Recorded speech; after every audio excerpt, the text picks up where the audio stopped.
هذا القرآن يوحدنا لطريق الخير يوجهنا الله تعالى أنزله ورسول الله Not just a sin. Not just a sin.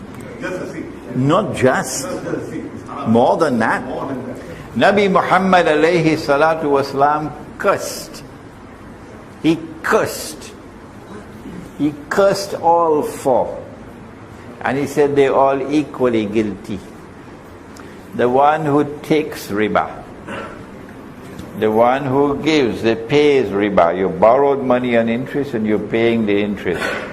The Prophet has cursed you. The one who records the transaction. And the two witnesses. Said they're all equally guilty.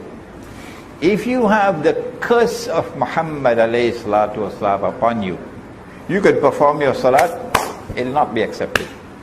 You can perform your hajj, it will not be accepted. You can give zakat, it will not be accepted. You can fast in Ramadan, it will not be accepted. Once you have the curse of a prophet upon you, nothing will be accepted. I, by Allah's kindness, studied in 5 universities. I'm a former diplomat in the foreign ministry of my country. Okay? I lived in New York for 10 years.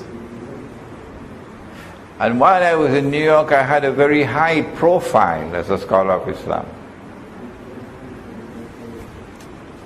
When I left New York 2 weeks after 9/11, I was driving a car that was worth $500. A few days before my departure, somebody was driving and they hit the back wheel of my car. The cost of repair was more than the value of the car.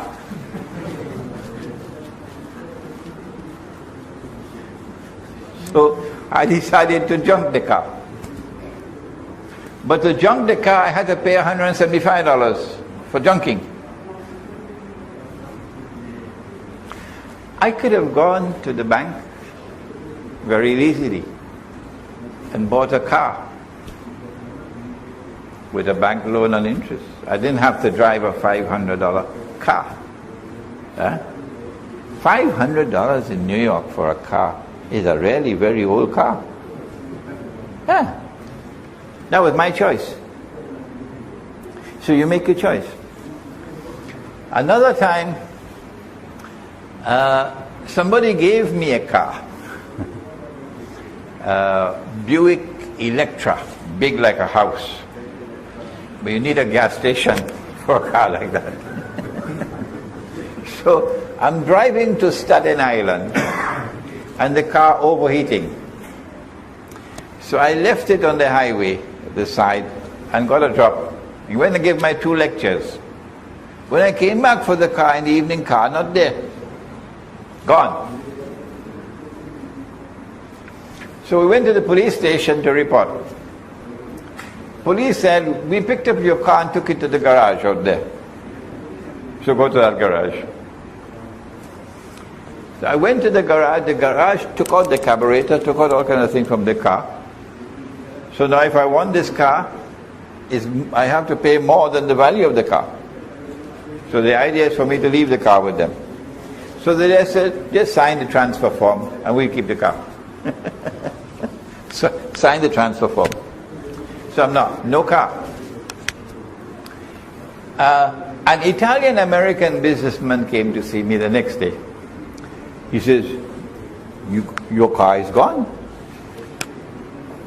He says, allow me, I'm going to pay the lease, a new car for you.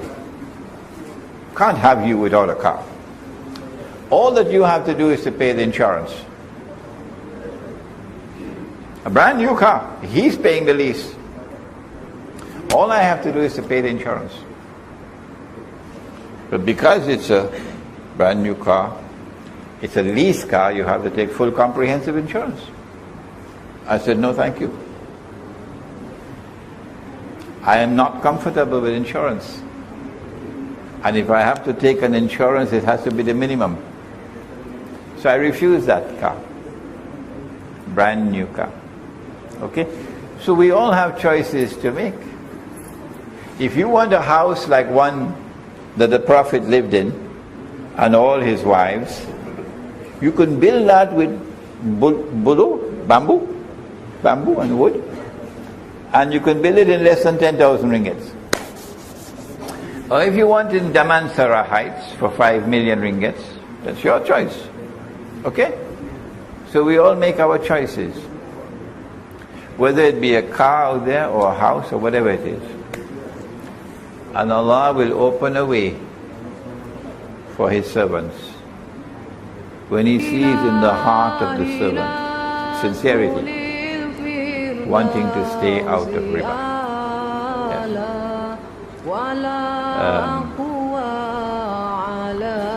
What is that ayah?